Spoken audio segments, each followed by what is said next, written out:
Morning, Bridge Nation, and welcome to the Public Eye. I'm Ronald Thwaites, and this is a Bridge 99 FM, broadcasting to the nation Jamaica and to the extended nation all over the world. The Diaspora, tune in to the Bridge, tune in to the Public Eye. Today is the 26th of October already, and according to many... 27th, of course. And according to many commentators, Jamaica has become, oh Lord, like a TV Netflix series with all the bizarre happenings over the past week. Can you believe it? You shame? Whoa. People of my complexion blush easily, you know. Yes? As usual on the Public Eye, we bring the issue straight to you. Not interested in the slander, not interested in the tribalism, you know, the gossip, the religious differences, trying to move things together. That's the most that we can do as human beings. That gives us purpose for life. So we'll explore some societal problems with an open mind to seek your solutions. The Public Eye and the Open Mind, vintage program on Jamaican radio from about 1973-74. Can you believe it? Yeah. Well, you're welcome to call in. And also, thank you for being part of us by tuning in to Bridge 99.13579 and 9 on the FM dial. And you can also watch our live stream. You must really take this down, you know. www.thebridge99fm.com. You want it again? Okay. Thebridge99fm.com, wherever you are in the world. Now, today, People's National Party President and Opposition Leader Mark Golding is going to join us to speak about some issues he raised during his presentation at the recently held PNP conference and in Parliament yesterday.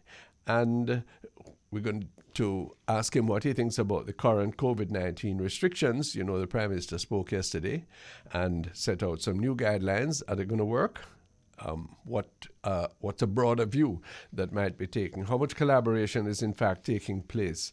Prime Minister was heard to say yesterday that he would be calling Mr. Golding to have a joint progress going forward. Is he serious about that?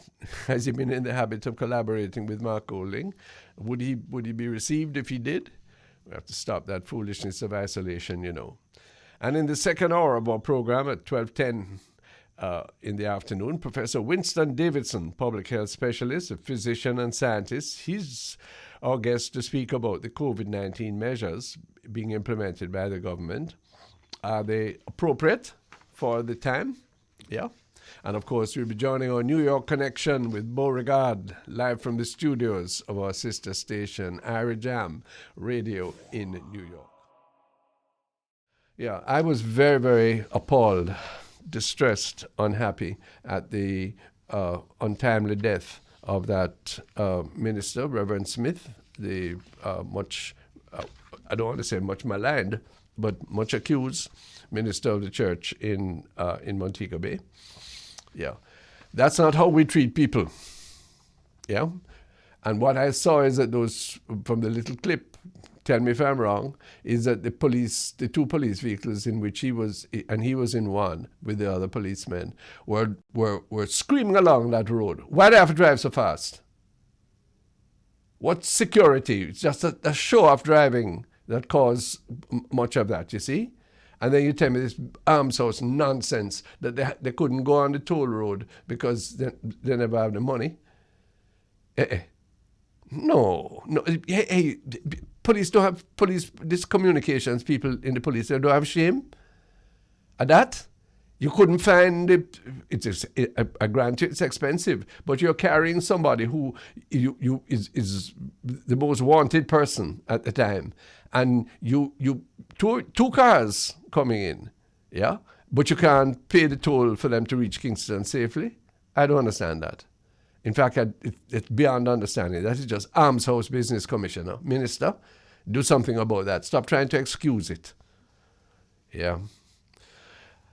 I am so sorry that religion has been demeaned by that amount of necromancy and cultic behavior. But that later on, when I do my little feature in Jesus' name, I'll say something more about that. Yes? That wasn't religion. That was evil that was at work there, whoever is responsible. Yeah. Welcoming Mark Golding, leader of the opposition, president of the PNP. Mark, morning. Morning, Ronnie. Yes, morning. we're giving you a dispensation to take off the mask. Thank you, my brother. But example is set. The man wears his mask to come to this event, and that is what we are called upon to do. Yeah, yes. yeah. We're still in Jamaica. We're still grappling with this pandemic in a major way, as you know. Our vaccination levels are second to worst in the region, and not even yet 14% of the population vaccinated.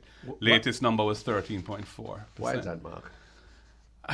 Well, I think it's a combination of factors, Ronnie. Yeah. I think that the manner in which it has been managed, I think, has not inspired confidence. So I think that the government has attempted to do too much in too centralized a way, and lead the charge themselves. And I think that experience suggests that the credibility of the message would be enhanced if it was depoliticized. Now they've established a task force chaired by Professor Gordon Shirley. Are you part of it? No, we were not invited to. What kind of arms house nonsense is that, sir? I know. I have complained about it. You can't talk about something national except you include major institutions, of which the opposition is one, the PNP. Yeah, they should have invited us to participate, or at least nominate a member, sure. But they haven't. But in any event, the composition of the task force has some very experienced and competent people on it. And I think they need to step up now and really own the vaccination program. And I think that would help. And then in the churches, messengers like yourself and other church leaders across the island, and the medical profession as well, I think, need to step up in terms of the messaging, and hopefully some of the hesitancy which is so pervasive, but is not it's not something that cannot be overcome, because you may have experienced this too, I don't know, but I have experienced on more than one occasion persons who are extremely hesitant, and when you talk to them and you share information with them, they do come around, Do you support, does the party support the dispensing of the vaccine by all medical practitioners or under certain conditions at all health centers? Would that Absolutely. help? We have been calling for broadening the distribution of the vaccine. It doesn't work. This is another reason why the vaccination levels have been so low. The attempt has been to do it through centralized centers in major capitals. And the truth is that people just can't afford and are not inclined to pay to take transportation to go there and wait for long periods of time, often in not particularly comfortable circumstances. Bring it to the people, Ronnie. Bring it to the communities so they can go and have it done in their community, the church halls, the schools, etc. I had a vaccination day in my constituency on the 9th of September. Over 500 people came and got vaccinated there. Let the doctors, they may have to have a fridge to maintain the cold chain and so on. Sure. Let the doctors do it. And they all have their patients in their private practices. Let them encourage their patients, trust them. And trust is a major factor in this. Is there a role for political society, for political organizations? The People's National Party is divided into constituency divisions, groups, etc. How can... Many people don't think that's very or politics is very positive. Can it be in this situation? I believe it can. The truth is that the two main political parties in Jamaica are two of the biggest organizations in the country in terms of adherence, along with some of the major churches. And we are in every nook and cranny across the country with an organization that is accustomed to carrying out tasks to support the political process. There is no reason why it cannot be leveraged and used to help with other major national efforts. And in fact, in my own constituency, when we did that vaccination day, our youth organization reps were courtesy officers. They weren't dressed in party colors. They were dressed in neutral colors. It wasn't a political day, but they are accustomed to doing that type of work. And the truth is, where we really need to focus right now in terms of vaccination is on the older population, the seniors, because we're only at 35% in that cohort. And that is the cohort that is particularly vulnerable, and where most of the persons who end up succumbing to COVID, they come from that, or those who have serious comorbidities. So we really need to get into the communities and encourage our seniors to get vaccinated and help them along. And I think that the political organization is accustomed to doing that kind of thing and can be useful. The government's targets for vaccination over whatever period it is by the end of November, etc., are going to flop, Mark Golding. They are. Yes. The numbers are turning out to the events are low, much lower than anticipated. I understand we're averaging about 2,000 a day, which if you look at the targets, it's going to be years before we get to, high percentages at that rate. So something has to be done.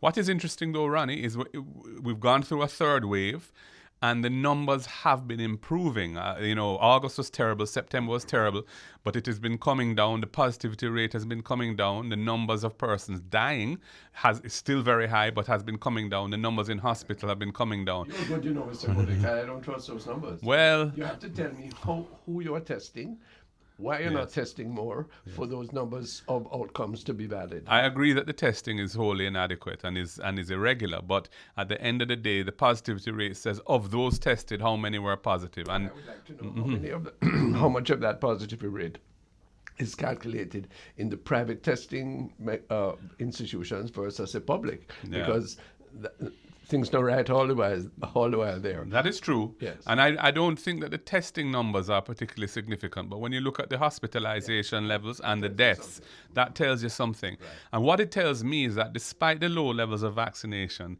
if those numbers are slowly coming down, and we are now apparently below, there was a graph shown in Parliament yesterday which showed the trajectory of patients in available beds for COVID, and it was way higher than the line of availability, and it has come and dipped below that now. So I suggest that it suggests to me that there's something happening in the wider population. Immunity is building up.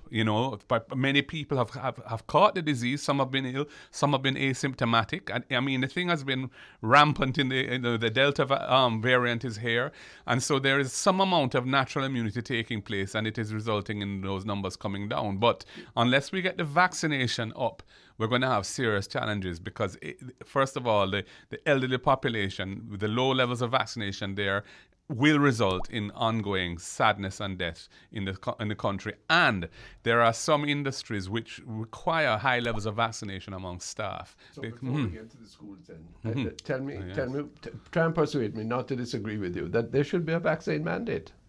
I think that there should be a process, Ronnie, a process which is respectful and engaging at the workplace. I'm not against the idea of ultimately saying to an employee who is in a position in an enterprise where if they are not vaccinated, it significantly enhances the risk to themselves and their co-workers and customers. And you talk to them, you hear what their concerns are, you try and work through that, and ultimately hope that they will be vaccinated. Firms that have been doing that have had very good results.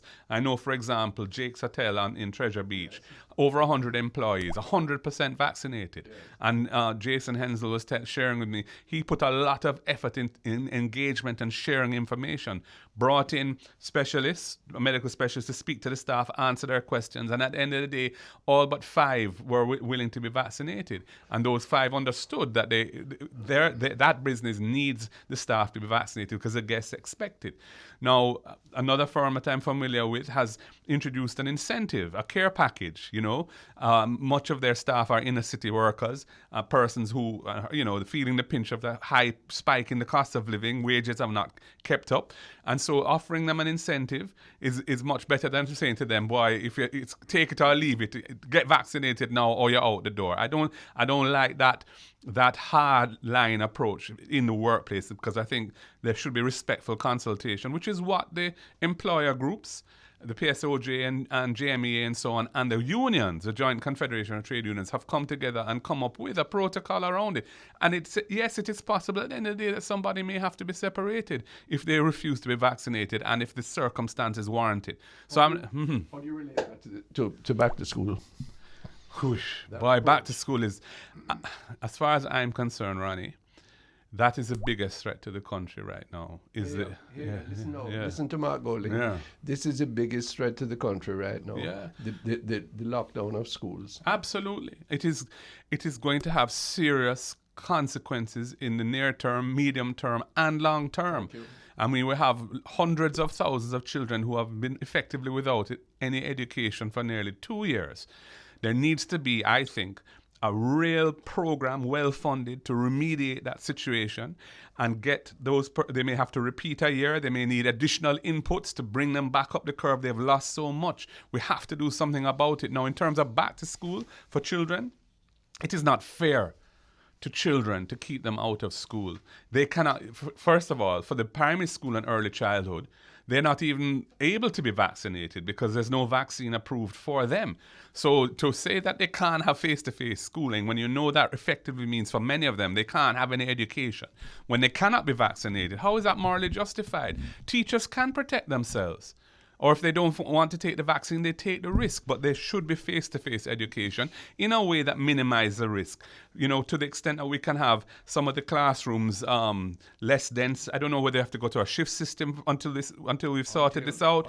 You know, and we, of course, sanitize the children. We encourage them to wear masks. All of those things need to be worked through. But there must be a way of doing it. The People's National Party, as I understand it, endorses the principle of subsidiarity, where you don't the top, the center doesn't take decisions that are appropriately for the community. Yes. Here's the situation. No, the Prime Minister said that laid out certain guidelines for back to school, but there are confusion. I'm aware personally, because of responsibilities I have, of 2 schools on the same compound.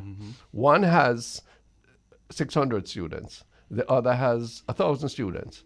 One can start back, but the other can't stop back.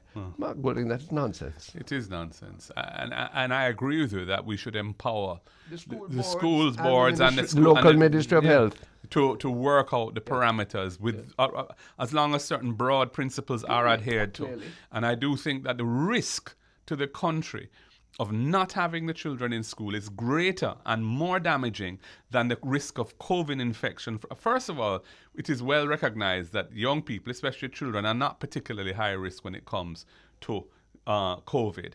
And their parents and grandparents should be encouraged to get vaccinated. And the children should be told to encourage their parents to do so as well. Should the government make every effort to secure the vaccine that is apparently now, soon, or is available for children? Yes, I know, that was another mess, because what happened was the Pfizer vaccine, which is the one that is approved for children 12 and up, was brought here. It should have been used to vaccinate school children. That started, and then they decided to let adults use it. And then they didn't manage it properly. So a lot of adults got their first doses and were scheduled for their second doses. And when that date came, the Pfizer had finished. So they haven't been able to get their second doses. And many of the children have not been able to be vaccinated because it has run out. So yes, they're trying now, scrambling around. And I want to thank the government of Suriname that has made made some of their supply available to us. Wonderful cooperation. That's South-South. That's a kind of regional cooperation. Absolutely. So, and we've had it with Barbados, we've had it with Dominica. Yes. It's been very positive. Yes, that's good. That's good. The overall, then, we're talking about people are talking about getting back to normal. What's a new normal to be like, Mark Golding? Well, the new normal is that COVID is going to become another virus that is there in the society. It's not going to disappear. And we're going to have to manage it properly. And that requires personal responsibility. Know yourself. Make sure that keep yourself fit. Try and make sure that your immunity is strong. And don't be silly about, if you're in large gatherings and so on, if you feel comfortable wearing a mask, wear a mask. Don't get too close to anybody when you're talking, all this kind of thing. And vaccination is going to be part of it as well. And for those who don't believe in it, well, fine, but you take your risk.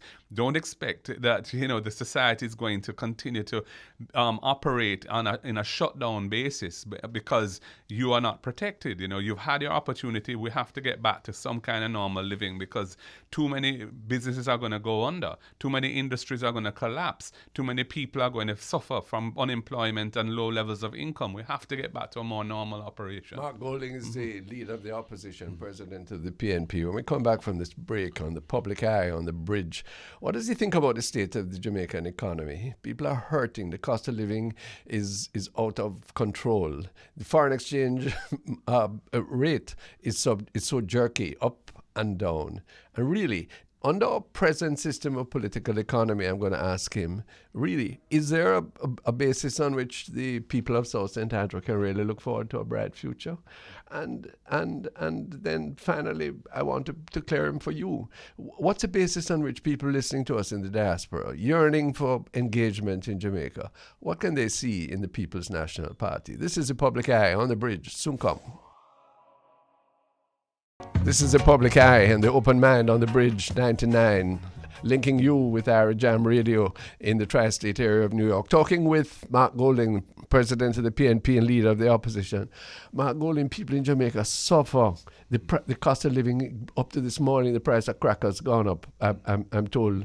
All baked products. All baked products, Mm-hmm. yes. Mm-hmm. We get the news this morning that remittances are to households are down from what they were, even if the overall level seemed to be holding with an increase.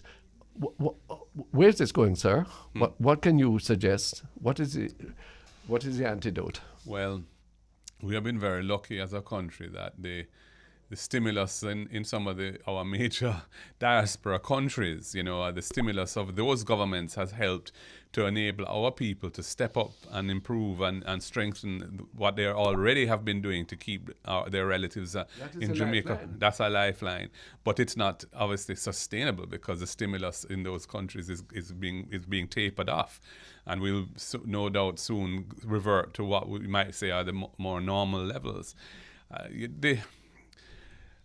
Obviously, we have to try and get the economy back to normal. I believe agriculture is a key thing to strengthening the economy overall. We need to diversify away from being too reliant on particular industries like tourism, which is so prone to shocks and disturbances from external factors. And we need to really focus on food security and water as well. Do you see any signs of that in terms of policy or the effectuation of policy? What I see is that we have swapped sugar for tourism with the same pattern, that the majority of the money, of the profit, is exported from this country. Is that a basis for economic revival? Does that give any hope to the people you represent or I used to? No, it doesn't. And that model of development is really inadequate. And the truth is that we need to find ways that we empower small farmers. They need farm roads, need some attention. Water supplies for irrigation need some attention. Storage for product in times of glut. We need to be able to take some of the market risk off of the small farmers. The PC banks, they've been increasingly bureaucratized. I'm told by small farmers that they find it very difficult to access credit now because of the new requirements that are being imposed on them. We need to look at that and reduce some of the hurdles so they can access credit. And titling, as you've said, and the titling is another critical area where so many people in Jamaica have occupied land for extended periods of time. It may be family land or land that they've bought, but they don't have a registered title for. Dead assets. So that, I think, a very progressive policy around agriculture and rural development is very, very critical. And then we need to focus on the people of the country and strengthening the human resource capacity of the people. And the education system is, and you have been a former Minister of Education and tackled it well. More needs to be done at the early childhood and primary level to raise standards so that when we get to secondary school, we have a much higher percentage of our students who are numerate and literate in the basics and critical thinking. And that, a targeted and approach to that, because I do believe that trying to solve these problems at the secondary school level is too late. Too late. And we can solve them early on, and those children will be set right for the rest of their lives. I can hear many of our listeners muttering, boy, what a way this man have good answer, but why when PNP in power we don't carry it all through? Well, Ronnie, the PNP has been responsible for delivering so many positive things. I mean, the public health system that we're now relying on to keep, it was built out by the PNP in the 70s. Free education was a PNP policy, and so many people in Jamaica were empowered by that. From common entrance under Norman Manley, when it used to be 2 scholarships to the people per parish, he opened it up to an meritocratic system so that all bright children had a chance. And then Michael Manley expanded it exponentially in the 70s. So we have a history of delivering those types of things. The truth is, the last PNP government inherited a situation where the debt of the country was overwhelming. It was really bankrupting the nation, and we had to spend 4 years righting that. And it was a major achievement for the long-term future of the country. But it did mean at the time that there was just not the fiscal space, as it's called, the available resources to do everything we'd like to do in the social sector. Fortunately, Ronnie, those reforms have borne fruit, and we have significantly more resources available. So the question of priorities now comes up. How do you spend the money that you have? Do you spend it on building more and more highways, or do you start to reallocate some of that to dealing with the situations in the poorer communities, which is feeding the crime mill that Jamaica is on? Do you start to improve sewage systems? Do you start to improve street lighting and garbage collection, those things? Do you focus on primary schools that are not delivering results for the children and level up the standards so that all children in the primary school system... Suppose you gave rebel youth some work in building public infrastructure, properly supervised, no crash program, doing necessary things. Do you think that would help with crime? I think you need to have a national program for the youth who are either not in university or not in an apprenticeship on a job. The ones who are on the corners digging out them hand middle and getting lured into a life of crime and status through the gun. We need to provide a program that provides mentorship for them, training, remedial education and training, a stipend that encourages them to go through the course, and job opportunities. And some of those job opportunities can be the kind of thing that you've discussed. People are saying that where the money would come from for that, sir? The money would come from the fiscal resources of the country. We may have to look at, for example, our capital budget, which has been expanded. When we've built out the South Coast Highway project that we're building now, and we have a road network, yes, we'll always have to maintain our road network, but it may be that new major road projects must be deprioritized, and investing in the youth and the children of the country must be prioritized. And that is a generational investment that will help to solve the crime problem that we have. Clear statement. Last question before you go and sign the condolence book for the late Colin Powell, great Jamaican, great friend of all Jamaicans. People listening to us from the diaspora, concerned about engagement in Jamaica, they have to stay there, many of them, for all the reasons we know, but dying to be involved, concerned about the politics. Why should they notice a PNP?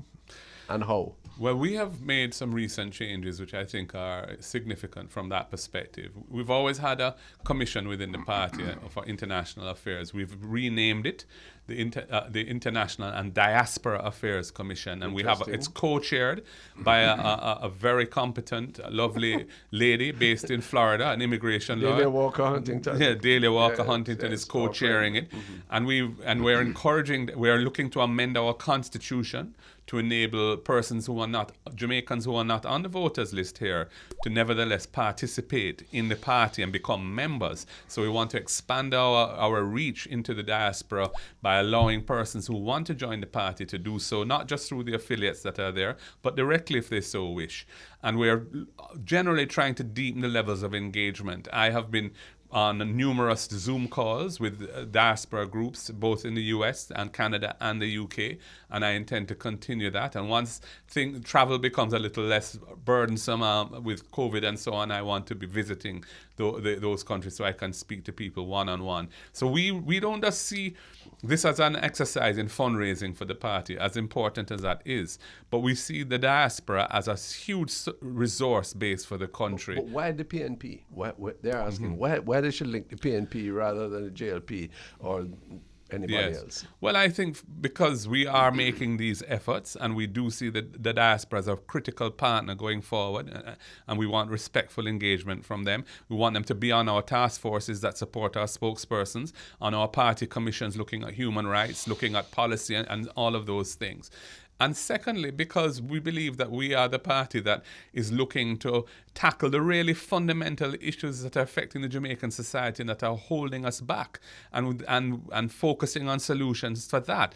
And we've been discussing some of those issues today, Ronnie. And I think the JLP has a different vision, and then we really see people as the center of policy, and investment in our people is going to be what we really focus on. It's not going to happen overnight, Ronnie, but it is very important that we start looking at development through the lens of the people and, of course, the environment, because that's another critical area. Would you support a constitutional amendment that provided at least a seat in the Senate? Absolutely. For diaspora and I've been in discussions with the diaspora groups on that.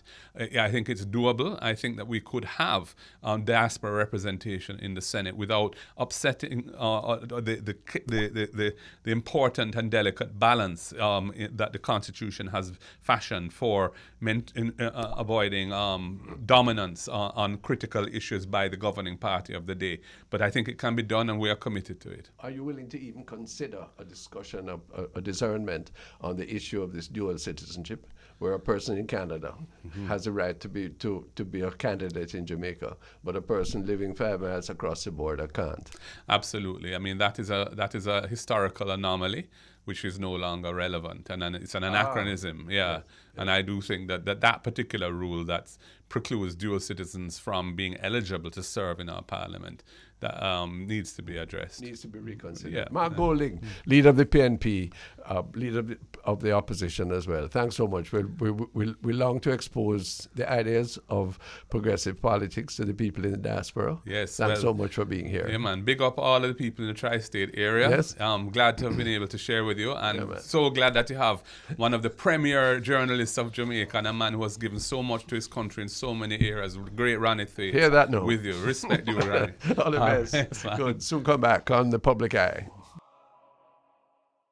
I was listening to you and Mr. Golden speaking earlier, and you were speaking about the vaccines being ready for children 12 years and older. Well, according to the FDA, which is the Food and Drug Administration, the panel has endorsed the Pfizer vaccine for children ages 5 to 11. Good that you bring that up. I'm going to bring into our conversation Professor Winston Davidson, public health specialist, and let him tell us whether that's a good idea. Winty, hello, good afternoon. Good afternoon, my brother. And thanks so much for joining us, both for the Jamaican audience and for the tri-state audience in the United States. Dr. Winston Davison, let's pick up from there. Are you interested? Does it sound hopeful that there may be a vaccine for the little children as well as the older people? Oh, well, first of all, it is very important. As a matter of fact, we cannot sort of ignore the risk of illness and death to our children, bearing in mind the fact that the vaccine continues to mutate. The virus continues to mutate and continues to develop new strains that can attack any age group now. We have seen at the beginning of the pandemic where the age group that was most vulnerable were the elderly, above 65. Now, gradually, the virus has changed its form, right, and is now attacking people in the lower age group. And of course, quite predictably, it will, in fact, continue to mutate, and of course, will have increased the risk to our children. But then people will hear you say that. Have to put in place the necessary measures, and of course, do the necessary production of vaccines that can deal with that age group. Okay, but then because we don't quite have that yet, I can hear many people say, see now, Professor Davidson is saying, shouldn't go back to school because we don't have, the virus is now mutating to affect younger people, and therefore where you're going to put them in school for dead for? All right, now listen to me carefully. I will. Listen to me carefully. We will. The basis on which I have some confidence, and you know if I don't have confidence in what the government says, I'm going to say it. Yes. Is that whenever the government comes out with a policy that it is going to get a certain number of vaccines of whatever type, it does so.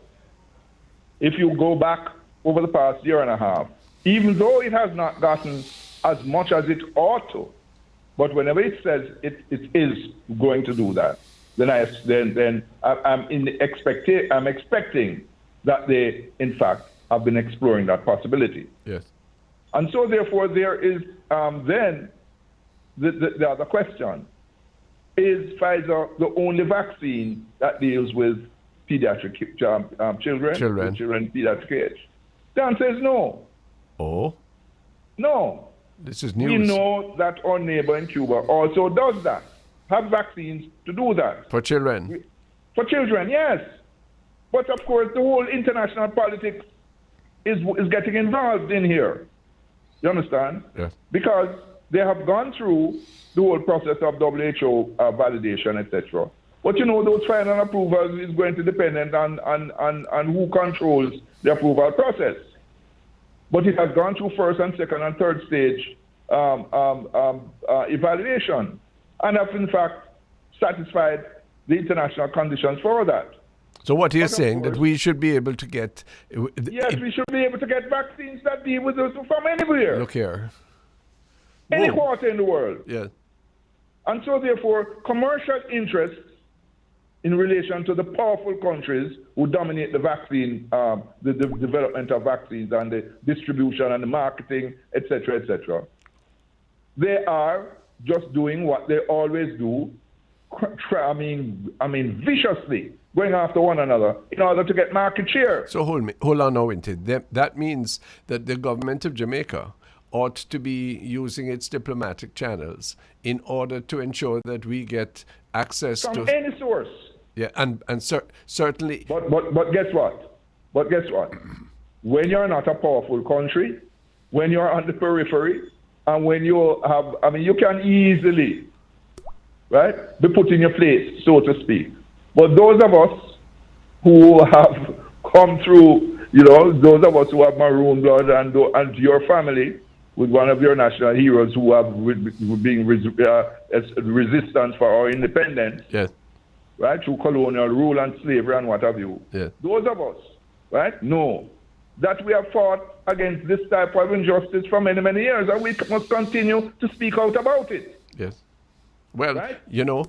this opens a whole path of a different opportunity now, because come down from it clearly. Do you think that it is responsibly safe with sufficient protocols to put our children back in school now, Dr. Davidson? All right. And let me tell you why I think so. Because you cannot do it unless you have the data to support it. Now, remember, a number of weeks ago, when our rate our rate was, I think, 45, our positivity rate was 45, going into the 50s and rising. I think, in other words, data has come to me today that the positivity rate is somewhere in the region of 8 to 10. Yes. Now, if the rate is at 8 to 10, then the conditions are favorable, so long as you maintain the protocols of wearing the mask, social distancing, etc., etc. If you don't do that, Yes. then you're going to open yourself to a backlash. So therefore, Prof, what I'm proposing, tell me if this is rational. The school should open, and rather than the government saying to the schools, don't open and I'm going to come and close you down if you do, let them open and then use your power to ensure that they maintain the protocols that can keep them reasonably safe. Don't? All right. First of all, I agree with you, but the schools can't open without the government making those policy changes, because it is scientifically determined by the epidemiology unit from the Ministry of Health, where you have the public health leadership, which is necessary to determine how we manage the pandemic. Accepted. Right? Accepted. Right. So It is a health once decision, not an no. education decision. Yeah. So it is not purely a Ministry of Education decision. No. They have to work closely, which they have been doing, with the Ministry of Health. In other words, the research unit in the Ministry of Education has almost a joined up governance approach, starting from the Office of the Prime Minister right through the whole system. I'm glad to joined hear up that. governance approach, Yeah. right? That, in fact, says that the leadership in terms of the decision is determined by the scientific data, and the policies must be data-driven and evidence-based based on the evidence of the epidemiological studies. You can't, but there's no data on what the consequences would be to put the children back in school because they aren't there yet. The most you could have is the data drawn from those few schools, private schools, that have gone ahead and opened.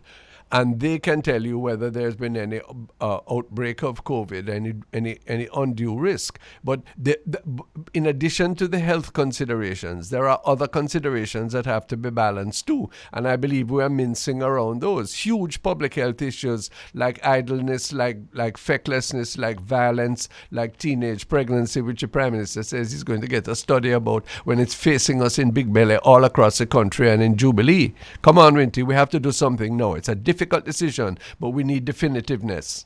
All right. The fact of the matter is this. We have to get back as much as possible to normal, but we can't get back to normal if we do not achieve the delicate balance between public health measures and the economy, the economic measures. Accepted. If there's no balance, because what we do know is that the pandemic determines the outcome of the economy, and if you open the economy when the pandemic is raging, you're going to create even further exacerbation of the problem. So they are inextricably linked, and you have to have this delicate balance. Yeah. So now that you have a fall in the positivity rate, because remember, when the positivity rate reaches 5% and below, there's no transmission. And it's sustained. That's right. The country has undergone a series of lockdowns, and the country has responded to the fact that our positivity rate was almost going up to 50 and killing people. And now that the positivity rate is down, we have, of course, to create the opportunities now for the children to go back to school. And if they can go back to school using the same measures that prevent the spread of the disease, then you know that you have a viable school system. But, of course, the problems are the methodology. The government has to set the standards in relation to the policy initiative. If you have a school that has a classroom with 45 children, there is no way that you can exercise for social distancing in that classroom. Accepted.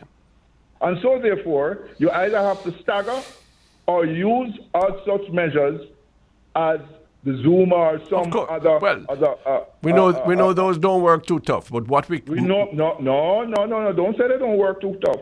But they also work if they're done properly, and if you have where they don't work is in the most vulnerable areas. Now, what we should do in relation to the economy, we should put Wi-Fi in those vulnerable areas. Yeah, but Prof, that's not possible now. Left behind. That's not possible because for now. the next 2 years, you're going to have to put in place. You're going to have these measures to protect your children from getting the disease, right? And also for not only from getting the disease and the rates going up, but also to protect your children so that they can start learning and they do not drop behind. So therefore, it's a major challenge, especially to a country like ours, to get these vaccines, right, from Pfizer and from Cuba that can deal with these 5 to 11 age group. It is critical for us.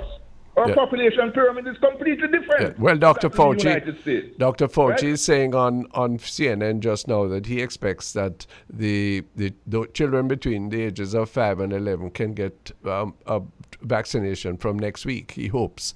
It will take longer for us, but surely the next horizon for vaccine enablement must be, as you point out, that short dose Pfizer and also the Cuban vaccine for children, eh? Yes. Yes, got you. Now, but in the meantime, and I hope that the Vice President is listening to this because she's of Jamaican heritage, and I hope that the former president whose policies right call for the lifting of these measures against Cuba, that is Obama, right, and the Vice President and Biden, right, can deal with this, right? I hope so. The fact is that we need all sources of vaccines, right, and the developed countries who are fighting amongst themselves for market share, right, must stop it. This is a global emergency. You see, I don't believe they have any ethic to stop it because, quite frankly, their only ethic is profit.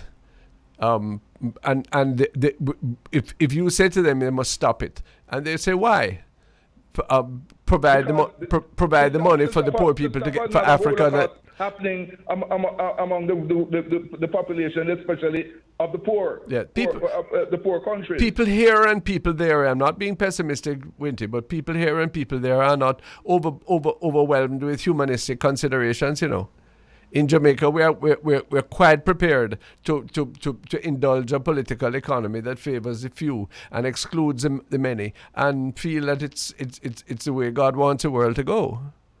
So, I mean, I'm very. Which one is it? Is it Merck that has agreed today, the big pharmaceutical company, to share their production capacity to relax their patent for the pill that reduces the impact when you have COVID? They're excluding South Africa and China for reasons known to them. But there is no moral or financial incentive for Pfizer and AstraZeneca and Moderna and all the rest to relax their proprietary rights, is there?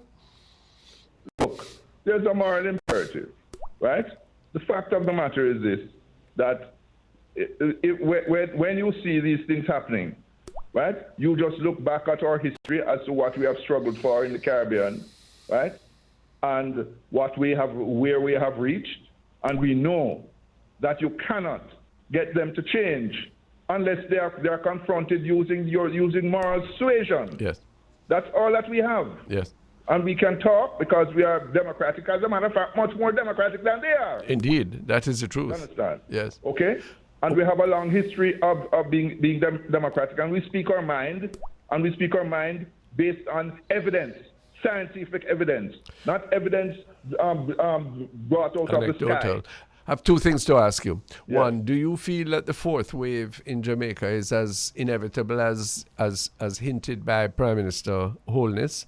And Dr. Davidson, how are we going to stop this arms house business of having to dump vaccines when we are second to last in the Caribbean? You know that I've stated my position publicly, right?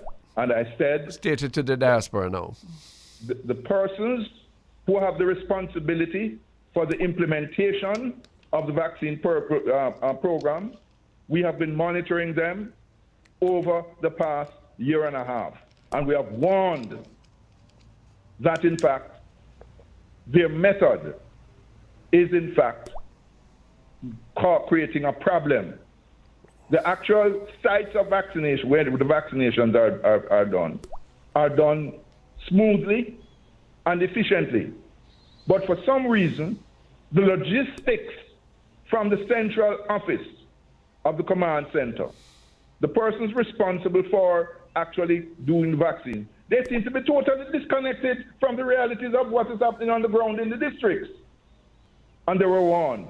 So therefore, what I'm saying is, those people should step aside and allow persons who have a track record of giving vaccines efficiently. Jamaica has a 44-year record of mass vaccination programs that has worked and is one of the best in the world, where 95% of our children have been vaccinated against polio, measles, whooping cough. I mean, you name it. But people are accustomed to go to Jamaicans are accustomed to go to clinic or to go to their doctor to get those things done. The children, we have no deaths from any one of those WHO reportable diseases. So why we can't use? So what you're saying is we should use the same mechanism. Mother accustomed to carry the baby go to clinic after 6 weeks, or when school goes start, or you carry if you have a money you carry to the private doctor. Now the doctor have fridge. Most of them can maintain the cold chain. For God's sake, why are we not using you're saying these tried and true methods? They are tried and true methods, and we have the technology. In other words, in terms of the practice of mass vaccinations in our country, right? Nobody in the world, no other country in the world, including the United States, Britain and Europe, right, can do mass vaccination programs better than us, right? Because we have a primary care program that in fact has a health team on the ground in every district, right, that can carry out this, right, amongst our people cheaply, efficiently, and without fuss. And we do this with a mandate, a vaccine mandate, stating that no child can go to in primary school without having been vaccinated. And there's a reason for this. Because when you have a mass epidemic, it's not about you. It's about the collective welfare, protection of all the people. Yeah. So if you are going to be a spreader, then you must deal with the consequences because you're acting irresponsibly, right? And so therefore the people should sue you, where you suing the rest of the people who are protecting people from dying. What sort of nonsense is that? Boy, it's great to hear your clarity of reasoning on that score. Now, answer the question then. If we do these things, if we proliferate the opportunities for vaccination, if we clear some of the mental cobwebs there, do we have to have a fourth wave, or can we avoid it, do you think? Look, we can avoid it, the fourth wave, if we do the right things that we now know will work. We know, for example, that the virus doesn't spread itself. People spread the virus. Yes. That is why when you quarantine people and people stop moving around and give them the opportunity to spread it because they have the thing, right? The virus doesn't spread. And you control the spread and you bring down the positivity rate, you bring down the number of the rates of persons who get infected and have to go into hospital. You bring down the death rate, and you bring down all the complications. And so therefore, we know what to do. It is not rocket science. You don't need any massive amount of money to do it, right? But you need the unity of the people, right? The political unity of the people. Let me say that. Because once you start to use politics to divide the people, you create confusion and you create a backlash in your country where more and more people get infected and there's chaos, etc., and you have to spend a lot of money to repair the damage. Let me ask you one last. I insist in Jamaica that we do not have any political, so-called political leadership in the communities. There must be enablers. The leadership must come from the public health personnel. Last question, sir. The tourist industry, which is our substitute for what sugar used to be in colonial and plantation times, is still limping. The tourist industry, yes, in Jamaica.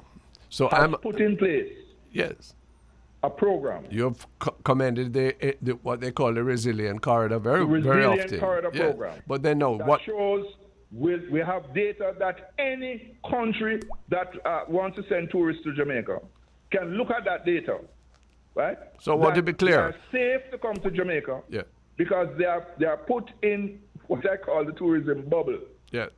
So because the rate of transmission in there is almost zero. So should we remove the restrictions? No, we are not removing the restrictions for visitors. I mean. No, well, the visitors are not really restricted because we have an all-inclusive system. So hold on. I can tell you something. To enjoy all the different products. Yeah. Right? Within the corridor. Uh-huh. It will take you about 3 months. Okay. So hold on now. Final question. Have to wrap up. You are saying that anybody who won't come to Jamaica and go into the hotel system, make them come? So long as they have proof that they are not infected and they have proof that in fact they have been vaccinated. Oh, that's a different matter. Okay. Of course, conditions. Got you clear. The pandemic is a global pandemic. Yes. You don't want to have people coming with all sorts of strains from all over the world to infect the Jamaican population. I love your clarity. Thanks for the definiteness. Dr. Winston Davison, keeping up to date with you on COVID in Jamaica. Much obliged. This is the Public Eye on the Bridge and on Irie Jam. Soon come back.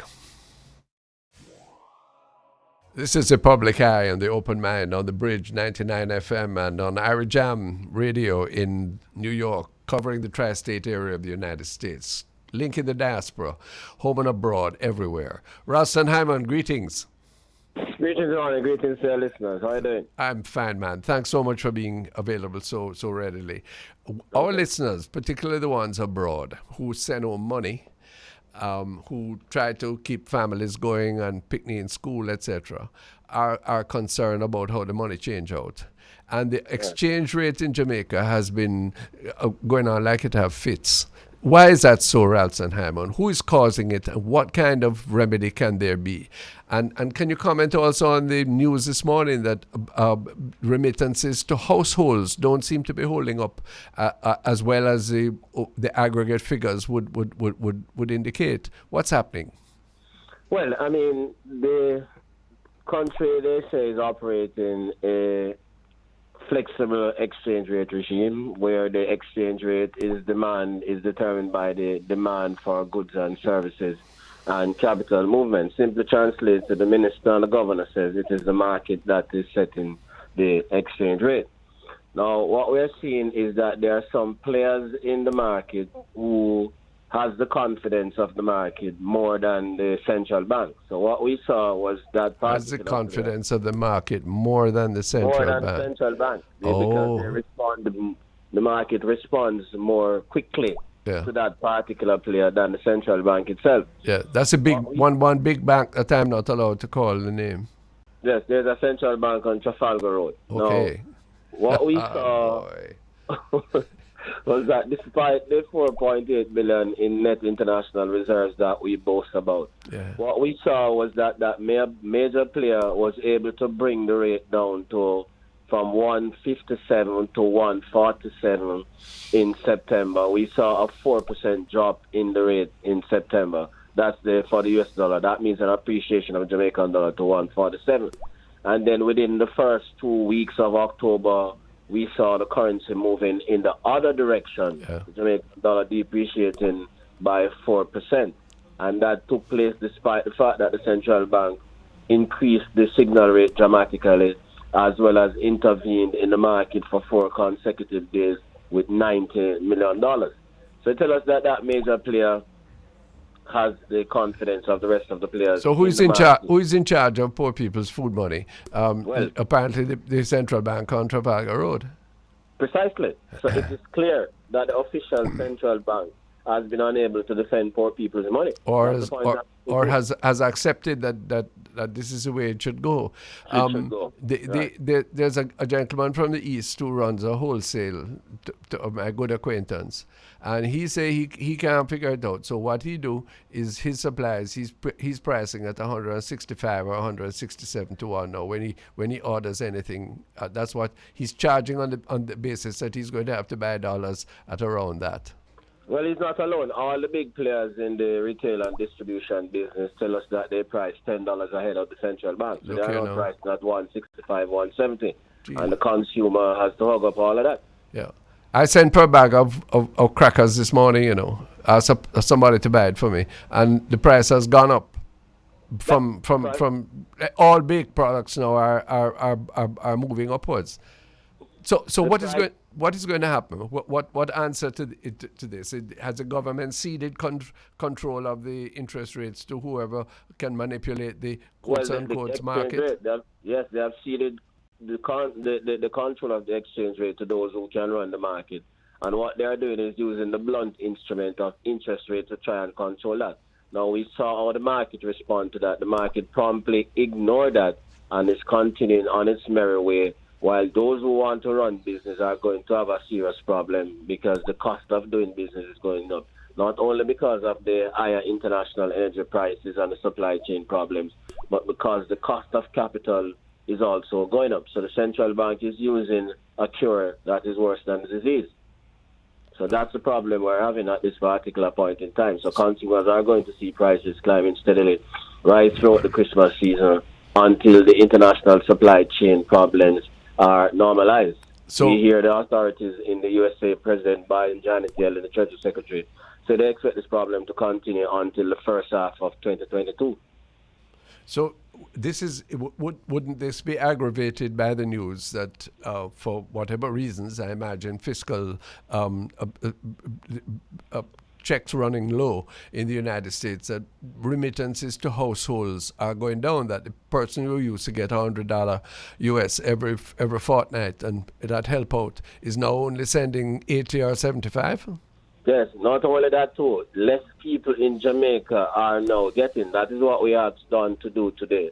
To conduct a study to tell us why is it that the aggregate numbers are so big, yet the number of persons getting those flows are declining. I heard you and Dr. Andrea Sutherland on Real Business this morning with Don Anderson. And it's critical that we know this, because that kind of data apparently is eluding the government. Precisely. So we have to get that data from him. He promised to send us later this week. We would like to know why is it that more is coming in but less people are getting. And it tells you about the inequality that is running right throughout the system in all areas. So where do we end the kind of inequality that goes? Is there anything in the political sphere? Are there any statements? Are there any incipient policies, Ras and Hammond, before you go, that can give those listening to us some hope? Well, we're not seeing the government. It's a hungry Christmas we're looking at.